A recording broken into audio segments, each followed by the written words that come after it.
ले, बता दिया मैंने, अघोरी नंदा है उसका नाम। अब अपना वादा पूरा कर लिपिका और मेरी हो जा। तूने वादा किया था, अब उतार अपने कपड़े। डॉक्टर की सच्चाई जानने के लिए मैंने खुद को दांव पर लगा दिया था और अब उसका खामियाजा तो मुझे भुगतना ही था। लेकिन मैं इतनी जल्दी हार मानने को तैयार नहीं हूँ।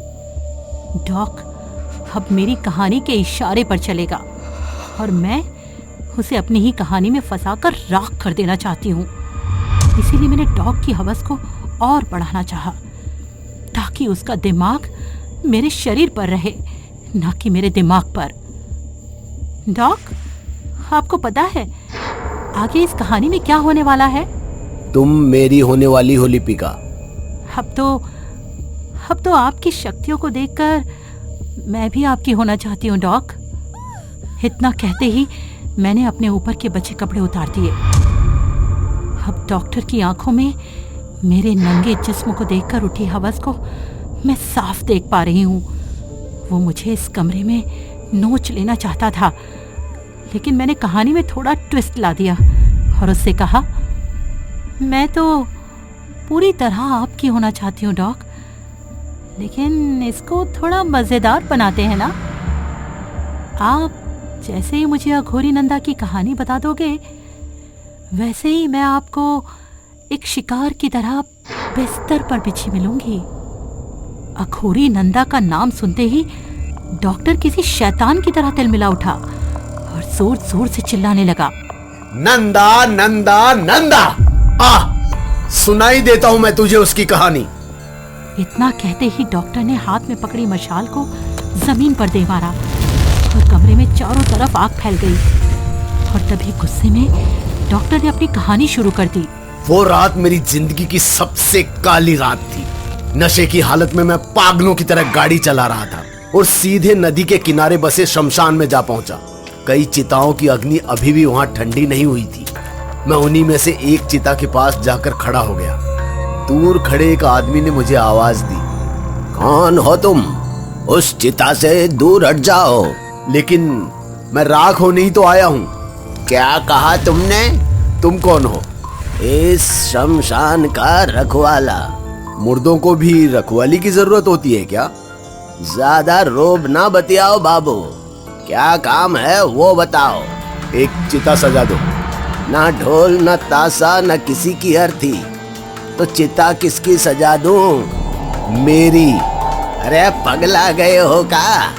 लोग मरने के बाद यहाँ आते हैं 4 कंधों पर, और एक तू आया है बुज़दिल कहीं का, खुद को खत्म करना चाहता है। ये शमशान है, ना कि सुसाइड पॉइंट। चल निकल यहाँ से। बड़ा आया, देख क्या रहा है, निकल। भागता है कि दूं एक लाल मोहर। शमशान के चौकीदार की बात सुनकर मैं वहां से आगे बढ़ गया और जलती चिताओं से दूर अंदर जंगल की तरफ बढ़ने लगा। जहां पहुंचते ही मैं जोर जोर से चीख चीख कर रोने लगा। क्यों किया तुमने मेरे साथ? क्यों? क्या मेरी मोहब्बत कम पड़ गई थी जो तुमने मेरे साथ ऐसा किया? मुझे नहीं जीना है, मुझे मौत दे दो, कोई मेरी जान ले लो, मुझे नहीं जीना है। मैं जंगल के बीच बेतहाशा रोए जा रहा था कि तभी कहीं से एक आवाज आई, जीना मरना किसी के हाथ में नहीं होता है। कौन है जो बोल रहा है? सामने आओ। तेरे सामने ही हूं मूर्ख, जरा ध्यान से देख। तुम पेड़ से उल्टे क्यों लटके हो? कौन हो तुम? मेरी इतनी बात सुनते ही वो गायब हो गया और फिर अचानक से तेज चमकदार रोशनी के साथ मेरे सामने आ खड़ा हुआ। उसकी आंखों में बहुत तेज था। उसके सामने बस खड़े होने से ही मुझे असीम शक्ति का एहसास हो रहा था। मुझे उसे देखते ही लगने लगा था कि वो सर्वशक्तिमान है। बेवफाई का मारा मैं उसके सामने टूट गया था और उसके चरणों में गिरकर अपनी पूरी आपबीती सुना दी कि कैसे मेरी अपनी बीवी ही मुझे धोखा दे रही है और मुझसे झूठ बोल रही है। प्यार इंसान को कमजोर बना देता है। सच को स्वीकारो और जीवन में आगे बढ़ो। किस सच को बाबा? वो मुझे हमेशा कहती है कि काश मैं उसे समझ पाता, लेकिन कैसे समझूं बाबा, जब वो मुझसे कहकर घर से निकलती है कि वो काम पर जा रही है, लेकिन जाती अपने आशिक के साथ में है। काश मैं उसे समझ पाता और शायद ये सब होता ही नहीं। कितना अच्छा होता ना बाबा, अगर मैं उसके मन की बातें पढ़ पाता और उसके कुछ कहने से पहले ही हर चीज उसके सामने हाजिर कर देता। इतना आसान नहीं होता है सब कुछ। आज तुम सिर्फ एक झूठ को पकड़ पा रहे हो तो इतने कमजोर पड़ गए। सोचो, जो तुमसे झूठ बोल रही है तो उसके दिमाग में क्या चल रहा होगा। अगर तुम वो सब जान जाओगे तो जिंदगी सिर्फ मुश्किल ही नहीं, नरक के समान प्रतीत होगी। मुश्किल नहीं, आसान होगी। उसकी पसंद नापसंद सब जान जाऊंगा और फिर मेरा प्यार सिर्फ मेरा होगा, बस मेरा। प्यार आजाद रहे तो ही अच्छा है, बांधो मत उसे। आपको क्या पता कि प्यार क्या होता है? नंदा हूं मैं, अघोरी नंदा। प्यार, परिवार, सब बंधनों का अनुभव है मुझे। मेरे अघोरी बनने का कारण भी मेरा प्यार है। जाने दे, तू नादान क्या ही समझेगा। चल, मैं तुझे किसी का भी मन पढ़ने की शक्ति प्रदान करता हूं और देखता हूं कि तू क्या बदल सकता है। सच्ची? लेकिन ये शक्तियां यूं ही नहीं मिलती। उसके लिए साधना करनी होगी और कठिन परीक्षा से भी गुजरना होगा। अघोरी बनना होगा, त्याग करना होगा। कर पाएगा? बोल। आप मुझे अपना शिष्य बना लो, मैं कुछ भी करने को तैयार हूं। ठीक है। इसके आगे उसने मुझसे कहा कि अगर मुझे उसका शिष्य बनना है तो संसार के मोह माया को त्याग कर उसके साथ वहीं वीराने में रहना होगा। आधी रात को शमशान में साधना करनी होगी और खुद को साबित करना होगा कि मैं उन शक्तियों के लायक हूं भी या नहीं। मैंने अघोरी नंदा की बात पर कोई नानुकुर नहीं की, क्योंकि मैं तैयार था। मैं अडिग था उस चीज को पाने के लिए जिसकी मैंने कल्पना की थी। इसके बाद अघोरी नंदा ने जलती हुई चिता की तरफ इशारा किया और मुझसे अघोरी रूप को धारण करने को कहा। मैंने बिना कुछ सोचे समझे अपने सारे कपड़े उतार दिए और किसी अघोरी की तरह चिता की राख से सराबोर हो गया। इसके बाद अघोरी नंदा ने मेरा हाथ पकड़ा और एक मंत्र बुदबुदाया और मैं उसके साथ एक तेज रोशनी से गुजरते हुए एक ऐसी जगह पहुंच गया जहां सब अघोरी और अघोरने थी। किसी के गले में नरकंकाल की माला थी तो कोई नरमुंड हाथ में लिए अग्निकुंड के पास बैठा साधना कर रहा था। मुझे वहां देखकर किसी की कोई प्रतिक्रिया नहीं थी, बस थी तो घोर चुप्पी, मानो पेड़ के पत्ते भी हिलना भूल गए हों। तभी मेरी नजर एक अघोरी पर गई जो चिता की राख से कुछ बटोर रहा था। जैसे ही मैं उसके पास गया, वो चीखते हुए कहने लगा, मांस खाएगा, मांस, बोलता क्यों नहीं? उसके अचानक ऐसे बोलने से मैं सकपका गया था। मैं अंदर तक कांप गया। हर तरफ अघोरियों को देखकर मुझे ऐसा लग रहा था जैसे सब मेरी तरफ ही देख रहे हों, जैसे वो मेरी ही जान के दुश्मन है। ये सब कुछ देखकर मैं ठिठक गया और घबराने लगा कि तभी मुझे ऐसे देखकर अघोरी नंदा ने कहा, तुम्हारी पहली परीक्षा है, पहले तुम्हें अपने डर पर काबू करना सीखना होगा। इतना कहते ही अघोरी नंदा कहीं गायब हो गए और वहां मौजूद दूर दूर तक खड़े सैकड़ों अघोरी और अघोरनों की नजर मुझ पर ही थी। उन्हें देखकर ऐसा लग रहा था कि वो मेरे खून के प्यासे थे। देखते ही देखते वो सब मेरी तरफ बढ़ने लगे। एक एक करके मेरी तरफ बढ़ने वाले अघोरी शैतान में बदलने लगे थे कि तभी उनसे बचने के लिए मैं जंगल की तरफ भागने लगा। लेकिन जब मैंने नजरें उठाकर चारों ओर देखा तो मैं चारों तरफ से घिर चुका था। उनसे बचने के लिए मैं एक पेड़ के पीछे जा छुपा। लेकिन तभी मुझे अघोरी नंदा की बात याद आई कि मुझे अपने डर पर काबू पाना होगा। लेकिन मैं तो यहाँ सभी से अपनी जान बचाते हुए डर रहा था और अगर मैं अघोरी नंदा की इस परीक्षा में फेल हो जाऊंगा तो सब कुछ मुझसे छिन जाएगा। इसलिए मैंने सभी अघोरियों का सामना करने का फैसला लिया। चारों तरफ से अघोरी मेरी तरफ ही बढ़ रहे थे और मैं अपनी मुट्ठी बांधकर उनसे टकराने के लिए तैयार था।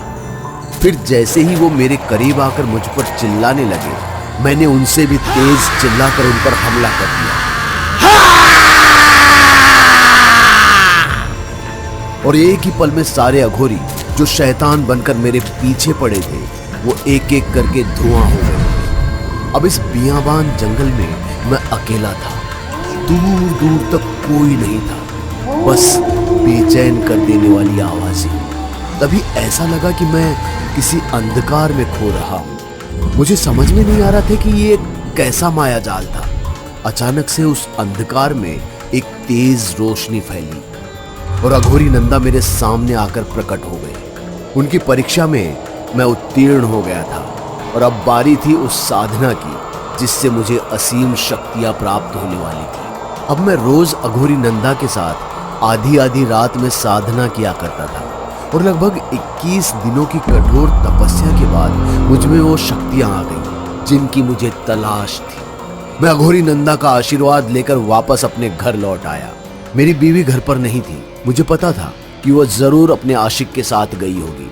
खैर, मुझे सब अच्छा करना था, इसलिए मैं उसका इंतजार करने लगा। लगभग आधे घंटे बाद वो घर आ गई तो मैंने वेलकम होम कह के उसका स्वागत किया, लेकिन उसके चेहरे पर कोई भाव नहीं था और ना ही मन में कोई सवाल कि आखिर इतने दिन में कहां था। मैंने उससे पूछा कि वो कहां गई थी, लेकिन उसने मुझसे झूठ कहा कि ऑफिस में उसे देर हो गई, जबकि मैं उसके मन को साफ साफ पढ़ पा रहा था कि वो सोच रही थी कि मैं इसे कैसे बताऊं कि मैं किसी और के साथ थी। मेरे अंदर इस बात की खुशी तो थी कि मैं उसका दिमाग पढ़ पा रहा हूं, लेकिन उसके दिमाग में चल रही बेवफाई को जानकर मुझे सुकून नहीं था। वो मुझसे नफरत करती थी, उसे मेरा साथ चाहिए ही नहीं था, लेकिन वो चेहरे पर ऐसे दिखाती थी कि जैसे उसे मेरी फिक्र है। इन्हीं सब चीजों के बीच मैंने उसके दिमाग में कुछ ऐसा पढ़ लिया जिससे कि मैं अपना आपा खो बैठा। वो मुझसे सिर्फ झूठ ही नहीं बोल रही थी, बल्कि मुझसे दूर जाने की प्लानिंग भी कर रही थी, लेकिन मैं उसे खुद से दूर नहीं जाने दे सकता था। इसलिए मैंने उस पर काबू करने का प्लान बनाया। अपनी यही तमन्ना लेकर मैं दोबारा शमशान गया, लेकिन अघोरी नंदा मुझे कहीं नहीं मिली। मैंने फिर सोचा कि अघोरी नंदा इस दुनिया में अकेले अघोरी थोड़ी है और मैं किसी दूसरे अघोरी की तलाश में निकल पड़ा जो अघोरी नंदा से भी शक्तिशाली हो, क्योंकि अब मुझे सर्वशक्तिमान बनना था। अब मुझे अच्छी ही नहीं बुरी शक्तियां भी चाहिए थी जो मुझे अघोरी नंदा कभी नहीं सिखाते। और अपनी इसी खोज के सिलसिले में मुझे पहाड़ी वाले तांत्रिक मुंडा के बारे में पता चला। शहर के दूसरी ओर नदी के उस पार एक वीरान पहाड़ी पर उनका बसेरा था। वहां तक पहुंचने के लिए मुझे आधी रात में एक घने जंगल से गुजरना पड़ा और जब मैंने उस पहाड़ी पर चढ़ना शुरू किया तो असल में मुझे मौत दिखाई देने लगी। रास्ते में हर जगह नरकंकाल फैले हुए थे। ऊपर चढ़ते हुए हर कदम के साथ मुझे बस एक ही बात का एहसास हो रहा था कि कहीं कोई मेरे पीछे तो नहीं है। ऐसा लग रहा था लिपिका कि कोई मेरे कंधे पर हाथ रख रहा है, लेकिन जैसे ही मैं पीछे मुड़ता वो गायब हो जाता। जैसे तैसे मैं उस पहाड़ी के ऊपर मुंडा की गुफा में पहुंच गया, जहां वो एक अजीब से राक्षसी प्रतिमा पर खून चढ़ा रहा था। मुझे देखते ही उसने कहा, तुम्हें यहाँ से लौट जाना चाहिए मूर्ख। पर मैं लौटने के लिए नहीं आया हूँ। सोच ले, क्योंकि जो तू चाहता है उसके लिए मौत से लड़ना होगा, अपनों की बलि देनी होगी। मुझे मंजूर है। ठीक है, फिर तैयारी कर ले। जो तू चाहता है वो पूरा हो जाएगा। पर कब देनी है बलि, बकरे की या मुर्गे की? तू बकरा या मुर्गे पर काबू पाना चाहता है क्या? हैं? नहीं, अपनी बीवी पर। तो बलि उसी की देनी होगी। नहीं, मैं ऐसा नहीं कर सकता। तू करेगा, मुझे पता है। सोच, एक उसकी बलि देने से तू किसी को भी अपने माया जाल में फंसाकर उस पर काबू पा सकता है। पर मैं उसे प्यार करता हूँ, उसकी बलि कैसे दे सकता हूँ? कुछ पाने के लिए अपनों की ही बलि देनी पड़ती है। हाँ, और सच तो तुझे भी पता है कि तू उससे कितना प्यार करता है। वो तुझसे नहीं करती। ये देख, जिससे तू प्यार करता है वो कहाँ है? लिपिका, मैं अपनी बीवी से बहुत प्यार करता था, कभी उस पर आंच नहीं आने दे सकता था। लेकिन जो मुंडा ने मुझे दिखाया उसके बाद मैं टूट चुका था। मेरी गैर हाजिरी में मेरी बीवी मेरे ही घर में अपने आशिक के साथ इतनी खुश थी जितना कभी वो मेरे साथ थी ही नहीं। वो बहुत ही प्यार से अपने हाथों से उसे किसी बच्चे की तरह खाना खिला रही थी। मैं एक अच्छा इंसान था लिपिका, चाहता तो वो जिसके साथ खुश है उसके साथ ही छोड़ भी देता, लेकिन अब मेरे अंदर का शैतान जाग चुका था, मेरे अंदर का शैतान लिपिका। और फिर मैंने उसी वक्त तय किया कि मैं बलि दूंगा, भले ही उसके लिए मुझे अपनी बीवी की ही बलि क्यों ना देनी पड़े। मैं बलि देने के लिए तैयार हूं मुंडा। बहुत बढ़िया। कल रात ही एक ऐसी घड़ी है जब सातों आसमान की काली शक्तियां इकट्ठा होंगी। अगर तब तूने ये बलि दे दी तो समझ ले कि तू अपने माया जाल में फंसा कर किसी को भी काबू कर सकता है। तो बलि दे, दे बलि, दे बलि। तो क्या तुमने सच में उसकी बलि दे दी? जब मैं घर पहुंचा तो वो सोई हुई थी, बहुत ही प्यारी लग रही थी वो, पर मेरे ऊपर तो शैतान सवार था। मैंने नींद की हालत में ही उसे रौंदना शुरू कर दिया, अपनी बीवी को किसी वैश्या की तरह रात भर नोचता रहा। लेकिन अगली सुबह जब मेरी नींद खुली तो मैंने देखा वो फोन पर अपने आशिक से मेरी शिकायत कर रही थी और पुलिस में जाने की बात कर रही थी। इसलिए मैंने टेबल पर रखे शीशे के गमले को उठाया और उसके सिर पर दे मारा और बेहोशी में ही उसे लेकर पहाड़ी पर मुंडा के पास पहुंच गया, जहां पहले उसने मेरी रक्त आहुति लेकर मेरी जान एक गुड़िया में कैद कर दी थी और अब बारी साधना और बलि की थी। मुंडा के साथ घंटों की साधना के बाद अब बारी मेरी बीवी की बलि की थी। मेरे हाथ में मुंडा ने बड़ी सी तलवार थमाई और वार करने को कहा, लेकिन इससे पहले कि मैं वार करता वहां नंदा आ गया। विनाश काले विपरीत बुद्धि, तू इस नास्तिक के साथ मिलकर क्या पाप कर रहा है? नंदा, मेरी साधना के बीच में मत आना तू।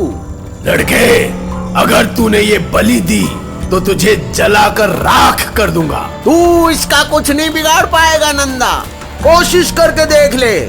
और तुम सुनो, समय निकले उससे पहले बलि प्रदान करो, बिना कुछ सोचे। मेरे दिमाग पर शैतान सवार था, इसलिए मैंने नंदा की नहीं मुंडा की बात सुनी और चीखते हुए तलवार तान ली। उधर अघोरी नंदा ने मंत्र उच्चारण के साथ मुझे भस्म करने के लिए अपनी शक्तियां फेंकी, लेकिन उनका कोई असर नहीं हुआ और इधर तलवार के वार से मेरी बीवी का सर धड़ से अलग हो गया और उसके खून के झोंके से अघोरी नंदा का चेहरा लाल हो गया। अघोरी नंदा मेरा कुछ नहीं बिगाड़ पाया, कुछ नहीं।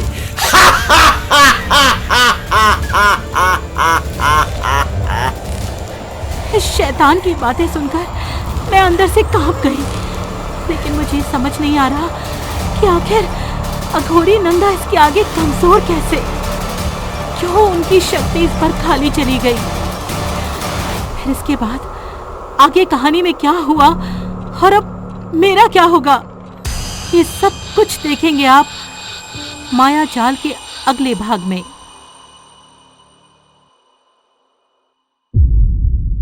दोस्तों, अगर आपको हमारी कहानी अच्छी लगी हो तो लाइक, कमेंट और शेयर जरूर करें। साथ ही रेगुलर अपडेट के लिए चैनल को सब्सक्राइब करें। और अगर आपके पास भी कोई डर से भरी दमदार कहानी है तो भेजिए हमारे मेल एड्रेस पर अभी।